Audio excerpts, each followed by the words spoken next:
Taste the Daily. Jawahar Ali sir, வணக்கம். சொல்லுங்க sir. வணக்கம் சார். இப்போது நம்ம திமுக ஆட்சியில் எல்லாருக்கும் எல்லாம் என்ற ஒரு பட்ஜெட்டை போட்டாங்க. இப்போ எல்லாருக்கும் எல்லாம் கிடைச்சிருச்சா திமுக ஆட்சியில்? எல்லாருக்கும் எல்லா அல்வாவும் கிடைச்சிருச்சு, அவ்வளவுதான். அதாவது எல்லாருக்கும் எல்லாம்னா அல்வா தான். அல்வா கொடுக்கறதுல அவ்வளோ வல்லவர்கள். நாங்கள் எப்படி வேணால் அல்வா கொடுப்போம் அப்படிங்கிறது அதனுடைய அர்த்தம். அதை நம்ம தவறாக புரிஞ்சுக்கிட்டு 2021 அவர்களுக்கு ஓட்டு போட்டோம். அவங்க அல்வா கொடுக்கறதுல எப்படி வல்லவர்கள், பொய் சொல்வதில் எப்படி ஆக்ஸ்போர்ட் பல்கலைக்கழகத்தில் அவங்க PhD பட்டம் வாங்கினவர்கள் என்பது எல்லாம் மக்கள் மறந்துட்டு 2021 மீண்டும் ஒரு வாய்ப்பு கொடுப்போமே, இவங்க கலர் கலராக அல்வாவை கொடுக்குறாங்களே, நம்ம வித்தியாசமாக பார்க்கலாமா அப்படின்னு நினச்சிட்டு தான் சொன்னாங்க. அதை அன்றைக்கே சொன்னோம். இவங்க சொல்வதெல்லாம் பொய், சாத்தியமில்லாத வாக்குறுதிகள்லாம் சொல்கிறாங்க. அது தமிழ்நாட்டு மக்களுக்கு அது சாத்தியமே இல்லை. ஏன்னா இவர்கள் பொய்களை சொல்லி மக்களை ஏமாற்றி ஆட்சிக்கு வர துடிக்கிறார்கள். இவர்களுடைய எண்ணம் எல்லாம் 10 வருஷம் ரொம்ப மோசமான நிலையில் காஞ்சி கிடக்கிறான். ஏன்னா இவனுங்க ஊரார், அதாவது ஆட்சியில் இருக்கும்போது மக்களுடைய சொத்துக்களை எல்லாம் அபகரித்து நில ஊழல் செய்வதில் அப்படி பேர் பெற்றவர்கள். அந்த நிலைமையில் அந்த 10 வருடம் ரொம்ப மோசமான நிலையில் இருக்கிறாங்க. இவர்கள் மீண்டும் ஆட்சிக்கு வந்துட்டால் தமிழ்நாடு சுடுகாடா ஆயிடுங்கிறது பல்வேறு சமயங்களில் 2021 அனைத்து இந்திய அண்ணா திராவிட முன்னேற்ற கழகத்தினுடைய பொதுச் செயலாளர் எடப்பாடியார் எடுத்து சொன்னார். ஆனால் மக்கள் அதை நம்பல. ஆனா இன்னைக்கு எப்படிரா இப்படிப்பட்ட ஒரு ஆட்சிக்கு நாம வாய்ப்பை கொடுத்தோண்டு அந்த அளவுக்கு ஒரு கொடூர முகத்தோட இந்த ஆட்சியாளர்களை பார்க்கக்கூடிய சூழ்நிலையில் தான் ஏற்பட்டிருக்கு. இவங்க யாரை தான் சார், அதாவது யாரை ஏமாத்தல, அதாவது அரசு ஊழியர்களே ஆசிரியர்களே ஏமாத்தனதான் சொல்றீங்க. யாரை ஏமாத்தல உங்க சொல்லுங்க? மக்களை ஏமாத்தலையா? நகை கடனை ரத்து செய்வோம் சொல்லி மக்களை ஏமாத்தலையா? கல்வி கடனை ரத்து செய்வோம் சொல்லிட்டு மாணவர்களை ஏமாத்தலையா? லேப்டாப் கொடுப்போம் அப்படின்னு சொல்லிட்டு மாணவர்களே, கல்லூரி மாணவர்களை ஏமாத்தலையா? அதே போன்று சிறுபான்மை மக்கள் நீங்க சொன்ன மாதிரி, தலைப்பில் சொன்ன மாதிரி 5% இடஒதுக்கீட்டை உயர்த்தி தருவோம்னு சொல்லி அந்த சிறுபான்மை மக்களை ஏமாத்தலையா?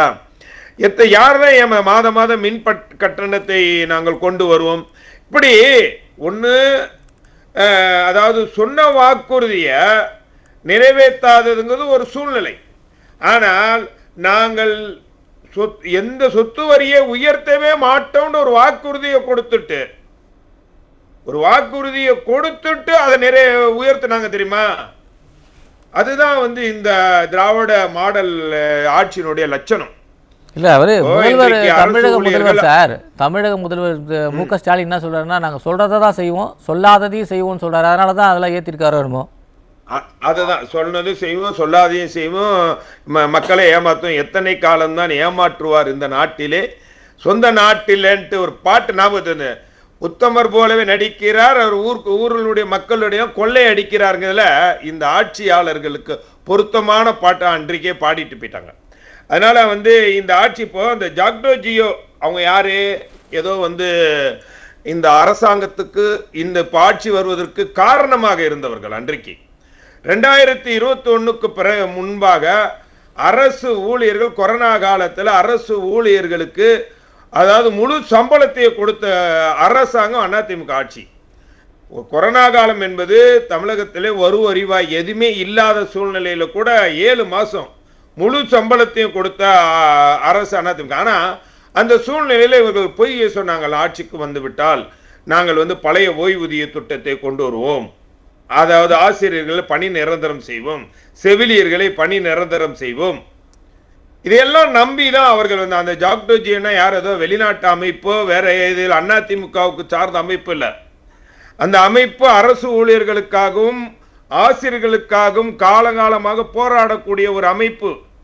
அந்த அமைப்பு இந்த அரசு, இந்த ஆட்சி வருவதற்கு முக்கியமான காரணமா இருக்கு. இன்றைக்கு அவங்க கொதிச்சு போய் வெட்டிக்கிற அளவுக்கு, எரிமலையாக வெட்டிக்கிற அளவுக்கு அவர்களுடைய பேட்டி இருக்குது. காரணம் என்ன? 4.5 வருஷம் இப்ப அதை செஞ்சிருவோம், அப்ப அதை செஞ்சிருவோம், 1 வருஷம் அடுத்த வருஷம் செஞ்சிருவோம், அடுத்த வருஷம் செஞ்சிருவோம். இந்த லாஸ்ட் காலகட்டத்தில் கூட 4 வருஷத்துக்கு முன்னாடி கூட சொன்னாங்க, தேர்தல் நெருங்கி வரும்போது நாங்கள் அறிவிப்பை வெளியிட்டுருவோம்.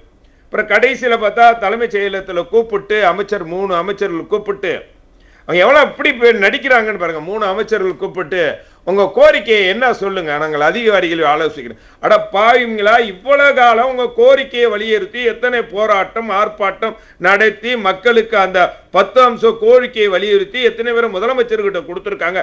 இது கூட தெரியாம இந்த 3 அமைச்சர்கள் கூப்பிட்டு கேட்கிறாங்களாம், உங்களுடைய கோரிக்கை என்ன சொல்லுங்க, நாங்கள் அதிகாரிகளை ஆலோசித்து முதலமைச்சர்கிட்ட கொண்டு போறோம்.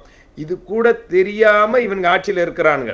அதோட தான் அவங்க என்ன தெரியுமா, எங்களுக்கு பேச்சுவார்த்தையே வேணாங்கன்னு சொல்லிட்டு வெளிநடப்பு செஞ்சுட்டு வெளியில பேட்டி கொடுத்துருக்காங்க. எங்களுடைய அடிப்படை உரிமை என்னன்னு கூட தெரியாத இந்த மக்கள், இந்த அரசாங்கத்துக்கிட்டே, இந்த அதிகாரிகள்கிட்ட, இந்த அமைச்சர்கள்கிட்ட நாங்க என்ன பேசுறது? இந்த 4.5 வருஷமா எதுவுமே செய்யாத அரசாங்கத்தை என்ன பேசுங்கிற ஒரு மனநிலைக்கு தள்ளப்பட்டிருக்கிறாங்க. துறை அமைச்சருக்கு இந்த துறை அமைச்சருக்கு என்னமே தெரியலையே சார். இந்த துறை நீங்க இந்த அமைச்சர்கள் ஏதோ இந்த அதிகாரிகள் இந்த அமைப்பு ஏதோ போராடுறாங்க, அது கடைசி கட்டத்துல நமக்கு சாதகமா வந்துருவாங்க, அவர்களை நம்ம சமாளிச்சிடலாங்கிற ஒரு எண்ணத்துல தான் இந்த ஆட்சியாளர் இருந்தான். ஆனா இன்றைக்கு 23 லட்சம் அரசு ஊழியர்கள், போக்குவரத்து ஊழியர்கள், ஆசிரியர்கள், செவிலியர்கள் 23 லட்சம், அந்த குடும்பத்தை சார்ந்தவர்கள் 75 லட்சம், கிட்டத்தட்ட 1 லட்சம் வாக்காளர்கள் இருக்கிறாங்க. அவர்கள் அந்த ஒட்டுமொத்த குடும்பமே அப்படியே எரிமலையா கொதிச்சு போயிருக்காங்க. இந்த ஆட்சியில எந்த விதமான நன்மைகள் கிடைக்கல, இந்த ஆட்சியினுடைய பயண படிகள் எதுவுமே உயரல அப்படிங்கிற ஒரு சூழ்நிலை இருக்கு. அதாவது அதாவது ஜாக்டோ ஜியோண்டா அதனுடைய ஜாக்டோ ஜியோக்கு அதனுடைய அமைப்பு என்னடா, JACTO joint action council of the இது டீச்சர்ஸ் தான் ஜாக்டோ இதுன்னு சொல்றாங்க. அவங்க அந்த அமைப்பே உள்ளவர்கள் அவர்கள் ஒரு சபதம் ஏற்றிருக்காங்க. நான் பேசினேன், மீண்டும் இந்த அரசாங்கம் இந்த ஆட்சியாளர்கள் எதிர்கட்சியா கூட வரக்கூடாது, அந்த அளவுக்கு மோசமான தோல்வியை அவங்களுக்கு கொடுக்கணும், அப்பதான் அவர்களுக்கு ஒரு பாடமாக இருக்குங்கிற நிலைமையில் இருக்கு. இன்னொன்னு என்னடா, நீங்கள் ஆட்சிக்கு நீங்கள் அதை செய்து விடும் இதை செய்து விடுவோம், மக்களுடைய வாழ்வாதாரத்தை உயர்த்தி விடும் அப்படியெல்லாம் சொன்னவர்கள் இன்றைக்கு மக்களுடைய வாழ்வாதாரமா இருக்கட்டும், வறுமை கோடாக இருக்கட்டும், மக்களுடைய தொழில் வளங்களாக இருக்கட்டும் மிக குறைஞ்சு போயிருக்கு. ஆனா இவர்கள் என்ன சொல்றதுன்னா, தமிழகம் எல்லா துறைகளிலும் முன்னணி மாநிலமா இருக்கு. நான் நீ மீண்டும் ஒரு சவால் விடுறேன் சார். இந்த தமிழகம் தொழில்துறையில் முன்னணி மாநிலமாக இருக்கிறதுக்கு அனைத்து இந்திய அண்ணா திராவிட முன்னேற்ற கழகம் அந்த போட்ட விதை அன்றைக்கு உலக பொருளாதார மாநாட்டை, உலக முதலீட்டாளர் மாநாட்டை 3 முறை நடத்தி அன்றைக்கு தொழில் வளங்களை கொண்டு அதன் மூலம் இன்றைக்கு தொழிற்சாலைகள் ஆரம்பிக்கப்பட்டு தொழிலாளர் உருவாகி அதன் மூலம் வரக்கூடிய வருமானம் உயர்ந்திருக்க தவிர, இந்த 4.5 வருஷத்துல இவர்கள் போட்ட ஒப்பந்தத்தின்படி ஒரு தொழிற்சாலை கடை இன்னும் உற்பத்தியை தொடங்கல, இன்னும் ஒரு தொழிற்சாலை கூட உற்பத்தியை தொடங்கி அதன் மூலம் வெளிநாடுகளுக்கு ஏற்றுமதி செய்யாத நிலையில அதிமுக போட்ட அந்த விதையை வைத்துக்கொண்டு, அந்த அடித்தளத்தை வைத்துக்கொண்டு இவர்கள் மார்தட்டக்கூடிய சூழ்நிலை. ஆனால் இன்றைக்கு தமிழ்நாடு எந்த நிலைமைக்கு போயிருக்கு, நீங்க அதாவது வரிவாயிலிருந்து எல்லாமே உயர்த்தி கூட தமிழ்நாட்டில் விலைவாசி உயர்ந்து இன்றைக்கு எல்லா மக்களும் பலதரப்பட்ட மக்கள், நீங்க ஒண்ணு சொல்ல தூய்மை பணியாளர்கள் அவர்களுக்கு கொடுத்த வாக்குறுதியை மறந்துவிடக்கூடாது, ரொம்ப முக்கியமானவர்கள். அந்த மக்கள் என்ன சொன்னாங்க, உங்களுக்கு என்ன வாக்குறுதி கொடுத்து ஆட்சிக்கு வந்தார்கள். இன்றைக்கு அவர்களுடைய நிலையில 23,000 சம்பளத்திலிருந்து 15,000 சம்பளமா உயர்த்தி அவர்கள் போராடுவது கூட உரிமை இல்லை. அந்த போராடக்கூடியவர்களே குண்டுகட்டாக தூக்கி அப்படியே வேலையில தூக்கி எரிஞ்ச நிலைகள்லாம் பார்க்கலாம். அனைத்து போராட்டங்களும் அப்படிதான் அந்த அரசு அப்புறப்படுத்திட்டு இருக்கு. நம்ம தொடர்ந்து அடுத்த சுற்றுல பேசுவோம் சார். ஜவஹர் அலி சார், அதாவது நீங்க செவிலியர்கள், அரசு ஊழியர்கள், ஆசிரியர்களை நம்ப வைத்து கழுத்தறுக்கும் திமுகங்கிறீங்க. நான் அவர்கள் குறிப்பிட்ட அவர்களை மட்டும் இல்ல சார், தமிழ்நாட்டில் இருக்கக்கூடிய ஒட்டுமொத்த மக்களையும் நம்ப வைத்து கழுத்தறுத்து இன்றைக்கு கொலை செய்து கொண்டிருக்கக்கூடிய திமுக அரசாங்கம். அப்படிதான் சொல்லணும்னா, குறிப்பிட்ட நீங்க அவங்க ஒவ்வொரு துறையிலையும் பாருங்க, எந்த துறையில மக்கள் கொதிச்செழுந்தாம இருக்காங்க, எந்த துறையில மக்கள் மருத்துவத்துறையா, செவிலியர் துறையா இருக்கட்டும், போக்குவரத்து துறையா இருக்கட்டும், ஊரக உள்ளாட்சிகள் வேலை செய்யக்கூடிய தொழிலாளர்கள் இருக்கட்டும், வியாபாரிகளாக இருக்கட்டும், நெசவாளர்களாக இருக்கட்டும், குறிப்பாக விவசாயிகள் இன்றைக்கு விவசாயிகள் வாய்த்திலையும் வயிற்றிலையும் அடிக்கக்கூடிய சூழ்நிலையை உருவாக்கி பயிர் காப்பீட்டுக்கு வருமானம் வரல, அவர்களுக்கான இழப்பீடும் வரல. இழப்பீடு ஒன்று அறிவிச்சு அது 2 வருஷத்துக்கு முன்னாடி கொடுக்க வேண்டிய அந்த இழப்பீடு அறிவிச்சு இந்த அரசாங்கம் சொன்ன வாக்குறுதிகள் நிறைவேற்றல. ஆனால் சொன்னாத ஒரு வாக்குறுதி மட்டும் அவங்க ஆரம்பத்திலே சொன்னாங்க. நீங்க ஞாபகம் இருக்குமோ இல்லையான்னு தெரியல, ஒரு வாக்குறுதி சொன்னாங்க. ஒன்று தெரியுமா உங்களுக்கு? மொட்டை இலவசமா போடலான்னு ஒரு வாக்குறுதி கொடுத்தாங்க. ஞாபகம் இருக்கா சார்? சார் விளையாட்டுகளை சீரியஸ் சொல்றார். மொட்டை கோயில்களில் மொட்டை இலவசம். இந்த ஆட்சி வந்ததுக்கு அப்புறம் மொட்டை இலவசம் சார். இப்போ 520 வாக்குறுதியா சார்? அது அறிவிக்கப்படாத வாக்குறுதி. ஆனா அவங்க இதெல்லாம் செஞ்சாங்க. மொட்டை இலவசம் உண்மை. நான் ஏதோ பொய்க்கு ஏதோ காமெடிக்கான்னு பேசலாம். மொட்டையை இலவசமாக போட்டுக்கொள்ளலாம் கோயில்களில் அரசாங்கம், அதாவது அறநிலையத்துறை கோயில்கள்லன்னு சொல்லிட்டு மொட்டையை இலவசமா போட்டு நீங்க தமிழ்நாட்டு மக்களுடைய ஒட்டுமொத்த அந்த பணத்தை எல்லாம் கொள்ளை அடிச்சிட்டு போய் திருப்பதியில போய் 44 லட்சம் ரூபாய்க்கு அன்னதானம் வழங்கிட்டா இவங்களுடைய பாவம் போயிடும் அப்படின்னு இவங்க திராவிட மாடல் கடவுள் நம்பிக்கையாளர்கள்ல. திராவிட மாடல் கடவுள் நம்பிக்கையாளர்களுக்கு என்னன்னா, ஒரு விஷயத்தை செஞ்சிட்டானா அது அப்புறமா அந்த கடவுளுக்கு ஏதாவது அவங்க கடவுளுக்கு போய் லஞ்சத்தை கொடுத்துட்டா கடவுள் நம்மளை மறந்துடுவாரு, கடவுள் நம்ம மீது கரிசனம் காட்டுவாருன்னு ஒரு நம்பிக்கையில இந்த அரசாங்கம் மக்களை எந்த அளவுக்கு வேதனைப்படுத்த முடியுமோ கொடுமைப்படுத்த முடியுமோ கொடுமைப்படுத்திட்டு இருக்காங்க. அதனால இந்த அரசாங்கத்தை நீங்கள் எல்லா துறைகளிலும் ஊழல். நீங்க அதை விட மோசம் கிட்னியை திருடி விற்கிறவனுங்கிட்ட என்னத்த பேசுறது?